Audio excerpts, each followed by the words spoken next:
What's up, humans and non-humans? Here it is, the episode where they take Riley, who I liked from the game because she was fun, charismatic, and good-natured, and change her into a bossy, self-centered ideologue who I very much didn't like, and is actually a bit creepy. Anyway, we're going on another ride, folks, so strap on and... I meant to say in. Joel is wounded at the end of the last episode, and Ellie has managed to find a safe place to try and stabilize him. She's applying pressure to the wound with a nice dirty rag when Joel grabs her and tells her to leave him. Go back to Tommy's. Get the fuck out of here. Joel dies, and that's the end of the episode. Thanks for watching, guys. Just kidding. But she does fully intend to leave him at first, which is hilarious. But don't worry, she gets distracted and starts dreaming about her old girlfriend who she also left behind. This brings me to the first main criticism I have for this episode. We don't need it. Don't get me wrong, I think the story of how Ellie was originally bitten is a valid avenue to consider if you need to flesh out her character some more. But I don't agree that she needed more fleshing out. What we can learn about Ellie from watching her interact with Riley really isn't strong enough to justify this DLC, and what they do with it in the show is even less valuable to the story. In the show, they've altered Ellie's motivation not to leave Joel to be less about loyalty and more about Riley. I mean, look at her face here. She really is about to leave. But then she remembers what happens in the DLC and she's like, no, I left Riley and I'm not about to leave anyone else. You know what? It's fine. It doesn't hurt to give her a little more motivation not to abandon the guy who's saved her life like 74 different times by this point and demonstrated an almost inhumanly selfless dedication to keeping her safe. She and Joel have only been through hell together. It's not like that tends to create a bond between people or anything. Ooh, you saved my life, ooh. Lay there and die, bitch. It's fine to undermine all that. Ellie had a gay crush who died, guys. That's a way more compelling reason not to abandon Joel to a slow and painful death. Alone. In the cold. After having sacrificed everything. Anyway, she stays. It cuts to a flashback of Ellie in gym class, listening to some Pearl Jam on a Walkman that's clipped to her sweats. Bullshit! She'd be carrying that thing in her hand. I call shenanigans. Ellie is minding her own business, trying to tune out the fucked up world around her when a mean girl takes her headphones away. She's like, you need to run faster because I guess we all get in trouble if we don't run at the same speed. And Ellie's like, I don't want to fight about it. And mean girl's like, you can't fight. You need your friend. And then bam! Ellie punches herself in the face off camera and gets sent to the principal's office for being stupid. And the principal, will call him, I don't know, Captain Kwong. And the principal's like, dude, why'd you punch yourself in the face? It's a weird thing to do. And Ellie's like, I didn't punch myself in the face. GK totally made that shit up. What's going on? He's concerned that Ellie's acting out lately. Ellie deflects by saying that mean girl started it, to which Principal Man counters by saying, well, Bethany's in the infirmary with 15 stitches. Good. And then Kwong goes, okay, and starts to get up. Where was he gonna go? But then Ellie says, just put me in the fucking hole. And Kwong says, I've put you in the hole 3 times already. It doesn't work. Let's try something new. I'm gonna tell you the truth. You put Ellie in solitary confinement, which counts as torture, by the way, before trying to talk to her 3 times? You butthole! Damn, that's messed up. He tells her that if she keeps up this behavior, she's going to end up a grunt, taking orders from Mean Girl before getting her head run over by a tank. But if she smartens up, she can become an officer and tell Mean Girl where to shove it. I care because no matter what anyone out there says or thinks, we're the only thing holding this all together. If we go down, the people in this zone will starve or murder each other. That much I know. So, the novel idea of talking to Ellie instead of torturing her actually kind of works. She chooses the Naughty Dog keys, and I'm fully invested now because this scene felt real. The character of Kwong is believable and endearing, and Ellie feels like she's been put on a path. But all good things do come to an end, some sooner than others. But it's cool. She's reading the comic. It's neat. We even get to see some of it. And it's that generic looking Tumblr art with no soul that somehow no one criticizes. There's some nice referential shots of Ellie's room, reminding us that this is, in fact, the same Ellie the fans of the game have come to know and love, thereby confirming that any changes being made to her character in the show are bullshit. Turn them off. Okay. Here we go.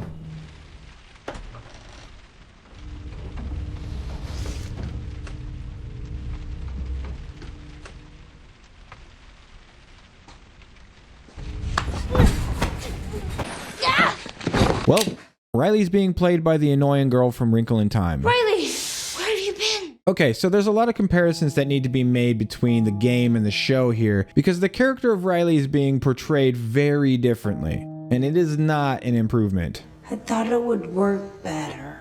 Riley sneaks in while Ellie is asleep and pretends to attack her as a sort of prank to wake her up. Ellie wakes up and chooses violence, but then she sees it's Riley and relaxes. Riley? Ow. I landed on my hip. This happens in the show and in the game, but there are subtle differences, and I'll let you decide which Riley you like better.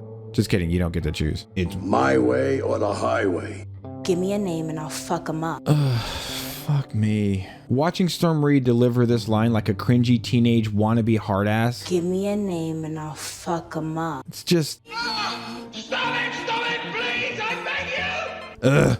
I told myself I wasn't gonna go hard on the acting in this episode, but... Please don't make it so appealing. You're a firefly? Jesus. This is handled so much better in the game. Look. No way. The dog tag is much better proof that she's a firefly, for one thing. Fedra have guns. Joel has a gun. Shit, Ellie gets a gun later. Doesn't mean you're a firefly. The only thing that having a gun proves is that you have a gun. It helps nothing. It weakens the scene. It weakens the world building too, because now the fireflies don't have dog tags. That was a nice touch in the game, and now we don't get that. And this makes Riley look like a poser who thinks she's hard. Not to mention, I mean, I know it's the apocalypse, dude, but get a fucking holster. That shit's gonna fall out of your pants the first time you try to hop a fence. Probably fell out of your pants like 17 different times on your way over here. Ellie's reaction to this is a lot better in the game as well. The way she looks at it and says, You're a firefly.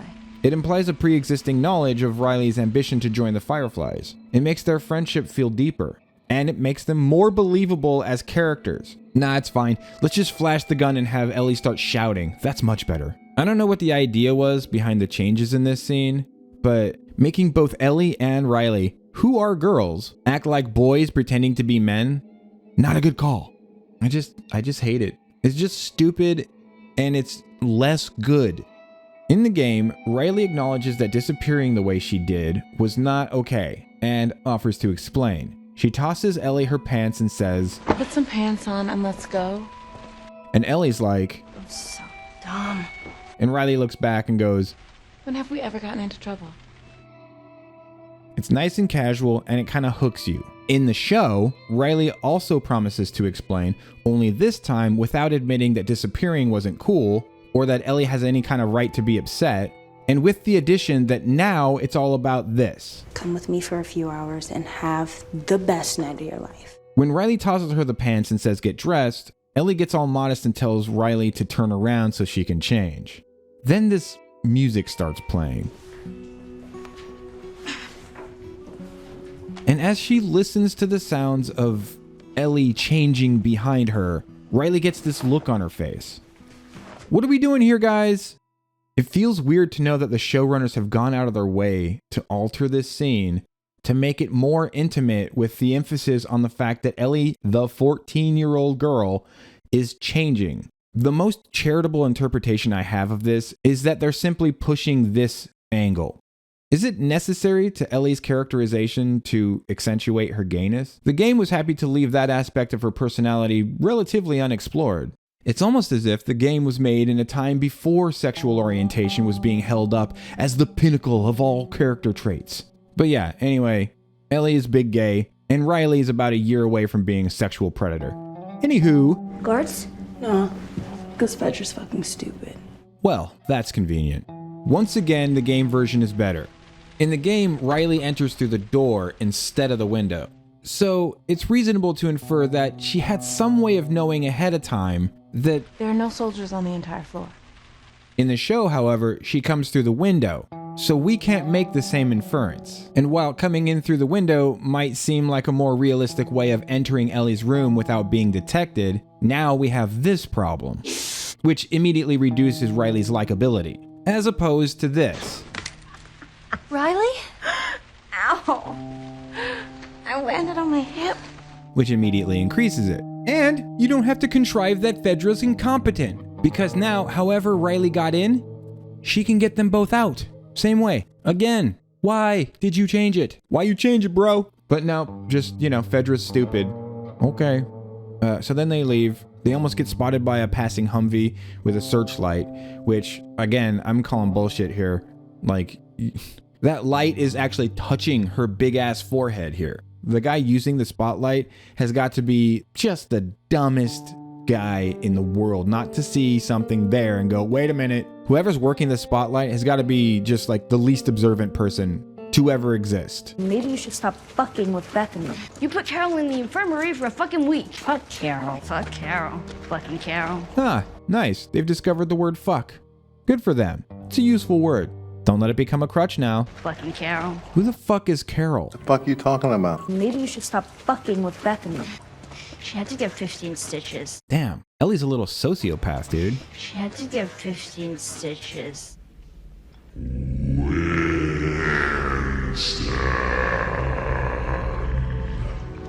Y'all want to see a dead body? Is this the big surprise? Okay, what is this reaction? You live in a world where death often means zombies, right? Even if you moderate this idea by asserting that normal, good old-fashioned death is still pretty common, and we'll come back to that in a second, you're still not responding to the discovery of a corpse that wasn't there yesterday. This guy wasn't here yesterday. Without a certain degree of caution. Are you? Not without being about as stupid as a bag of retarded hammers. I'd be paranoid as fuck about like every single dead body I ever saw. Even the show acknowledges this after a fashion, because they go out of their way to point out the fact that the guy has actually died of a deliberate overdose. But coming back to the natural death thing, dude, the entire apocalypse kicked off because people were dying without getting bitten. And yes, I'm sure they got rid of the corrupted food long since. That's not my point. My point is, would you be so flippant about death? Like, oh shit, a dead guy. Let's get all up in his face and have a conversation and then jack him for his booze. No, you wouldn't. You would have grown up with the horror stories, many of them true, about the bodies of the dead returning to life and attacking the living. About people disappearing not all that mysteriously, only to be found days later, dead and walking around wanting to eat everyone's ass. It's not funny. I don't know why I'm laughing. In the game, they get the alcohol from the personal effects of a guy named Winston, who they both knew had died recently. I can't believe Winston's gone. You heard? Yeah. Do you know how it happened? They said he just fell off his horse. Heart attack or something. There's a sense of history to their relationship because of these little references. And it wouldn't have been hard to keep this stuff either. It's a hell of a lot better than getting it from some dead guy neither of them has ever seen, shouldn't be so casual about, and should stay the absolute fuck away from, but don't. The corpse literally exists for no other reason than to provide a bottle of alcohol. He's not even Winston. This is easily fixed, actually. Like, check this out. When they discover the body, they stop, as they do in the show, only instead of them acting like children discovering a neat spot for a fort or something, there's a brief pause. Ellie notices the empty bottle of pills and the scotch near the body, and she's like, oh man, it's Winston. She approaches very carefully, and as she's kneeling beside the body, there's a moment where Ellie just looks at him with a touch of sadness in her eyes. Riley then asks if she knew him well, and Ellie says no, but he seemed like a decent enough guy. Riley says, me either, but... Man.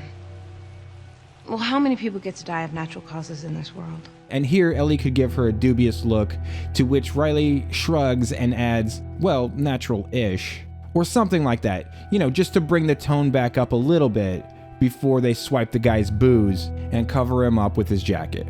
It doesn't have to be this exactly. Literally, guys, this took me 15 minutes to come up with. All it is the two girls showing a little fucking respect for the dead and a little bit of respect for their own safety. Like, guys, just fucking trace it. The way they did it in the game was better. Yum. Give me. Okay. Again, I feel like I'm watching acting happen. Not good acting either. That's the thing about good acting though, you don't notice it. It's seamless. Anyway, there's actually a line or two here that contributes to Riley's character development. Was that the first dead body you ever saw? No. My parents.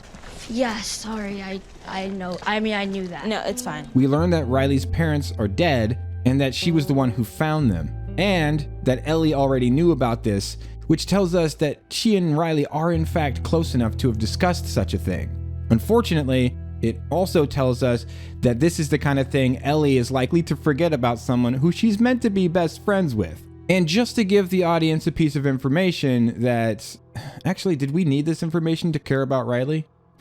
No, I think we just need to like her. Too bad Neil forgot how to portray characters as likable human beings. Oh well. Give me your gun. All right. Hey, Neil, if you wanted your characters to seem competent, you could have had Riley take the mag out and clear the chamber before handing her gun to Ellie. Plus, it would have looked cool. Would have taken 3 seconds. And you can demonstrate that Riley knows not to hand someone a loaded weapon. Just a thought. One night, you were in the hole. Dude, what is with the hole in this episode? Does Neil Dumbman? Does he just think that the hole is like a timeout or something? Yeah, it's not, dude. It's really quite bad, actually. That's why they use it on hardened criminals. Probably not the kind of thing that teenage girls in military school would typically be put through. Not even if they're a bit unruly, okay? Now release the ones you probably have chained up in your base. And if Fedra are supposed to be like, you know, horrible people and they do this shit all the time, then why did you try to portray this one who has thrown her in the hole 3 fucking times as a nice fucking guy? What are you doing? Like, what do you expect? We're just gonna yum nom nom. We're gonna just fucking lap it up and not ask questions? In all fairness, that's what we all kind of did. But it's not gonna hold up for repeat viewing. I guarantee you, every single time you rewatch this episode, you're gonna notice this shit more and more, especially if you watch this coverage. Is it weird that Riley doesn't address Ellie's actually valid point that Fedra are the only thing preventing the world from falling back into complete chaos? She's more than happy to assert that They're fascist dickbags, and they're the ones that should be getting hanged for their crimes, not the people. But when Ellie suggests that it might not be quite that simple, she just brushes it off and the episode moves on. She changes the subject. You know, as much as I love arguing with your stubborn ass, we're on a mission here. Almost like Neil himself didn't have a counter to that. So then there's this nice little scene with generic sounding music where Ellie and Riley run across the rooftops. And when they finally stop, Riley says, "Hey, I really like calling Fedra fascist dickbags, but I can't think of a good counter to what you said about them being a necessary evil, while the Fireflies are literally creating the very problems I'm accusing Fedra of being responsible for. Starving their own population. Fireflies blowing up the storage depot didn't help. And my writing is too weak and lazy to address these contradictions. It's okay you don't know everything. Also, we're here." The mall? You out of your fucking mind? They sealed that place off for a reason. It's full of infected. If it's sealed off, then why isn't it sealed off? Ah, good. Yeah, the mall not being sealed is the only part of my objection that needed to be addressed. It's full of infected. Let's just enter the dark building that has a giant fucking hole in it and is rumored to be packed with zombies. It turns out not to be packed with zombies, and Riley knows this, but Ellie doesn't. Does she not have common sense or reasoning skills? Hey guys, I'm gonna say it again. Guess what I'm gonna say? Guess what I'm gonna say. You have 2 guesses. You're only gonna need 1. This is handled way better in the game. In the game, the 2 of them have actually been to this mall before. Hey, remember the first time I brought you here? It always feels like we're gonna get crushed. So they know it's safe-ish. I mean, they get attacked. Spoilers, play the game, it's been out for centuries. But they think it's safe. That base is covered. Here, Ellie just blindly trusts Riley without question. It makes her seem kind of stupid, or at least extremely careless.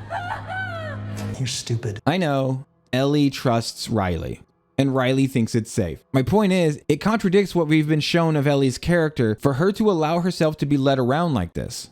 Anyway, they go in loudly and stupidly, both of them do.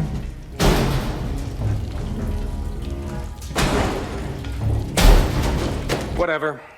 Riley tells Ellie that when Fedra Connected that block up to the grid, this place got connected too. but they didn't notice. Okay. It's on the same grid. I'll allow it.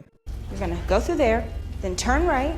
We see a door, go through it, wait. In the dark, by yourself, because I said so. I love that Ellie just flat out says No. But then Riley just repeats herself, a little more bitchy this time. Fucking turn right, open the door, tell me when you're there. Go. Fine. And she just does it. She's just like, okay. Ugh, I hate how casual they are. I get that these two are meant to be like strong, young, rebellious whammons. But I mean, are they also meant to be stupid? You're stupid. You know what? I'm not going to do it. I'm not going to be drawn back into another rant about the fact that they live in a zombie apocalypse and how that would teach them to be cautious, not loud and careless, with nothing to outwardly indicate that they give half a fuck whether they live or die, or have any notion whatsoever that zombies can turn up in just about any place that you haven't thoroughly cleared. Not going to do it. Okay? Not this time. Then Riley turns the whole fucking place on.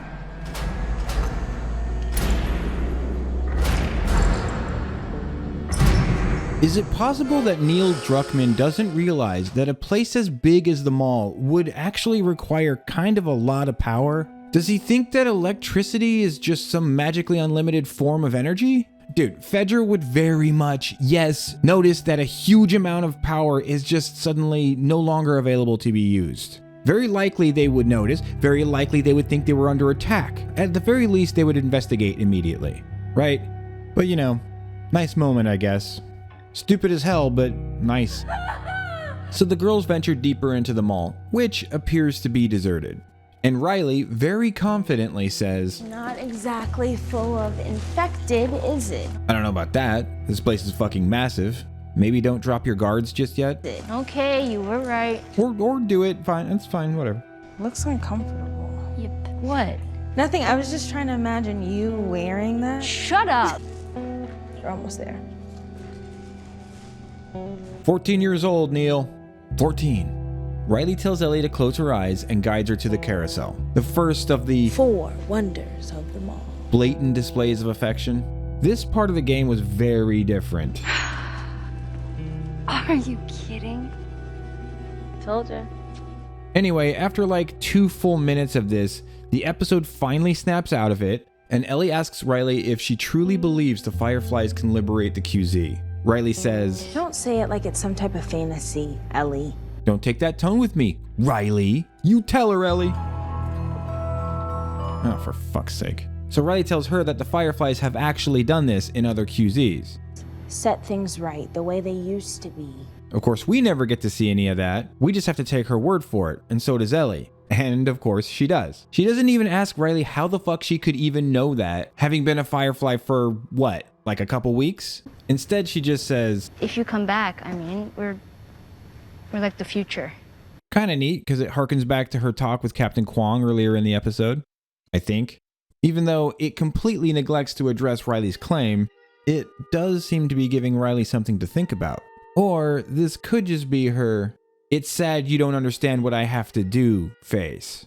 You could be running things. You know what Kwong gave me?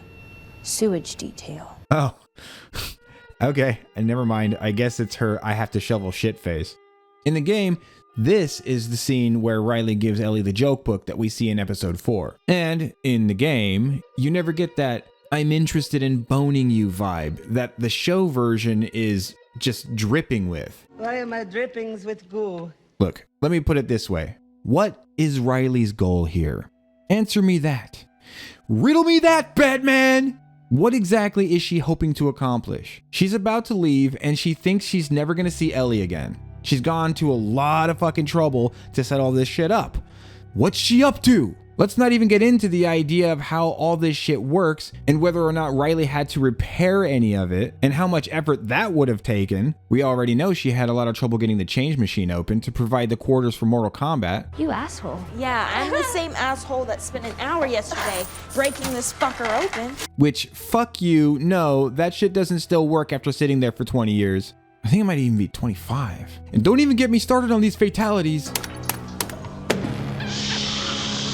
No way she typed it in that casually or that slowly and still got that shit on the first attempt. or the second. Like, how long is she supposed to have stayed here? She must have obsessively studied and practiced these inputs. Never mind Ellie getting it right. Now what do we do? Back forward, down forward, low punch.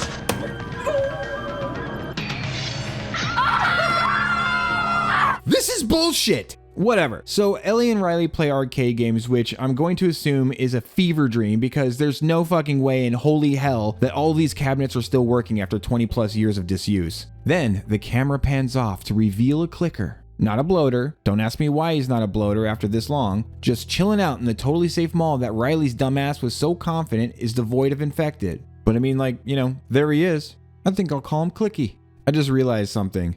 Because Riley set all this stuff up ahead of time instead of her and Ellie simply discovering it like they did in the game, now it's her fault that all this shit happens. Because she had tunnel vision on Ellie, she didn't make sure the area was totally safe. Because of this change made by Neil Astick, the two of them are now in danger. I mean, they were in danger in the game too, but it was nobody's fault in the game because they were just sort of exploring together. They both thought it was safe. Just like in episode 5, Craig Mazin's stupid ass decision to make Ellie aware of Sam's bite and not tell anyone, as was her responsibility to do. Just like that, here's another completely unnecessary change that makes one of the characters a total asshole. And as if I needed help disliking this version of Riley.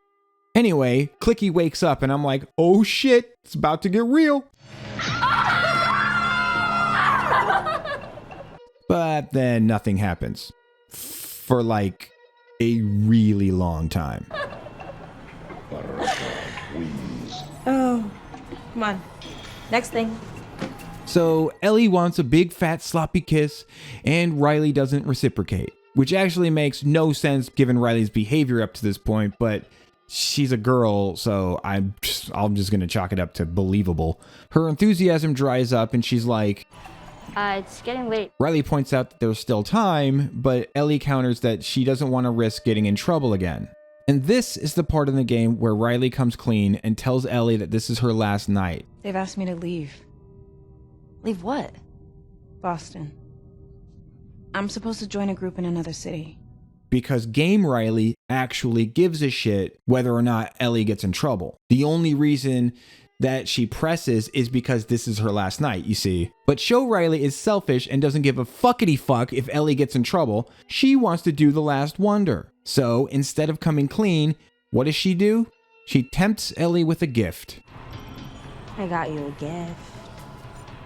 Which then brings them to the food court where Riley's been camping out. And now she gives Ellie the joke book. Anyway, Riley is looking in the book for another joke when Ellie discovers the bombs that she's been making. Apparently, she's stupid and left them out in the open even though she planned to bring Ellie back here. Yeah, you're not supposed to write your characters as stupid if they are not supposed to be stupid. Maybe this is why Captain Kwong was going to make you shovel shit, Riley. But that's actually assuming that Riley was planning to bring Ellie back here. You see, I don't think she was. Maybe Riley isn't just stupid. Maybe Riley didn't mean for Ellie to see this. But this means that Riley found the joke book and intended to keep it for herself, only Ellie was about to leave, so she had to think fast, and this is what she came up with, to keep Ellie from leaving, instead of coming clean. So either Riley is a big stupid asshole liar who carelessly left out evidence of her willful participation in terrorist activity that will likely put Ellie at risk of death or serious injury, or Riley's a big stupid asshole liar who carelessly left out evidence of her willful participation in terrorist activity that will likely put her best friend at risk of serious death or injury, who was planning to keep the joke book for herself. Anyway, Ellie rightfully gets all pissed off and starts to leave. And then, and only then, does Riley actually come clean and tells Ellie that this is her last night. I guess she would defend this action by saying that she was waiting for the right moment. And I don't even want to know what that moment would have been. Not with Neil Fuck Dungeon writing. Ellie's like, you know what, bro? That shit wasn't fire. And stalks away, but realizes she forgot her pencil and turns back. The lights are all off now for some reason. Probably to remind us that there's a zombie out there. Somewhere. Where the hell is he? Damn. Good sets. There's a scream in the distance and Ellie goes running, thinking that Riley's in trouble. She follows the sound to a costume shop where she finds Riley. Surprise. Wait. So basically, instead of going after Ellie to make sure she gets back safely, or at least trying to, Riley immediately ran to the last wonder of them all, and then sat down on the ground to cry like a fucking mopey high schooler. Nothing wrong with that. And Ellie's like, give me the book. This is the price I require to forgive you for putting my life in jeopardy with bombs that you created with your own hands. And I'm over here laughing my ass off because this is just a reminder of the very real possibility that Riley never originally intended to give her that book. Actually, the more you think about this scenario, the more problems you start to find. Like, for instance, did Riley run back to the costume shop and quickly set up the screamer? Or did that just get turned on with the rest of the power? And if it did, why didn't they hear it on their way to the carousel? Ellie was leaving by the same path they took to get in. See? Here's a lingerie shop. Whatever. Ellie forgives her and they start dancing. Riley has apparently jacked Ellie for her Walkman, adding thievin' ass bitch to her list of new and offensive characteristics. Thanks a lot, Neil! And this is a decent but probably accidental improvement on the game. You see, show Riley has at least some reason to believe that they're relatively safe because she's been camping out here for a while. Whereas game Riley says, How the hell did we never find this place? Confirming that they've actually never been to this section before, which more or less puts them both at fault for what happens. So, you know, congratulations, I guess. Good job, Neil. Here's hoping that you did that on purpose. Anyway, here's where the episode starts to not be a sweaty bag of assholes. Only took 46 minutes to get here, too. Ellie takes off her mask, prompting Riley to do the same. The music magically decrescendos, and she asks Riley not to go. Riley sees the sincerity in Ellie's face and agrees. They kiss. And at first, it's not weird. I'm sorry.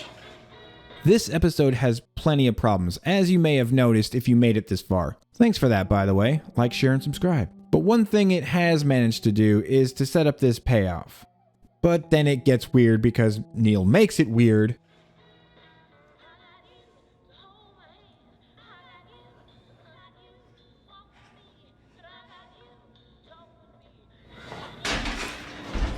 Finally, Clicky finds the girls thanks to Riley blasting the music.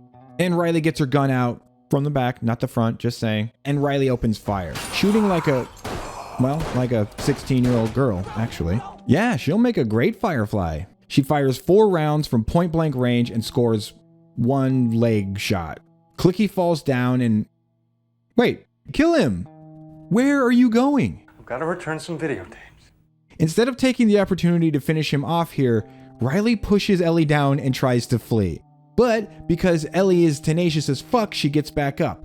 Clicky, wanting some payback for getting blasted when he was just trying to get directions out of the mall, tackles Riley, disarming her and knocking her out and not eating her. See? He could've, but he didn't. But Ellie is still awake, so he tries asking her for directions, and he gets stabbed in the ribs. Can you believe this shit? So then Clicky's like, fuck this! You wanna throw hands?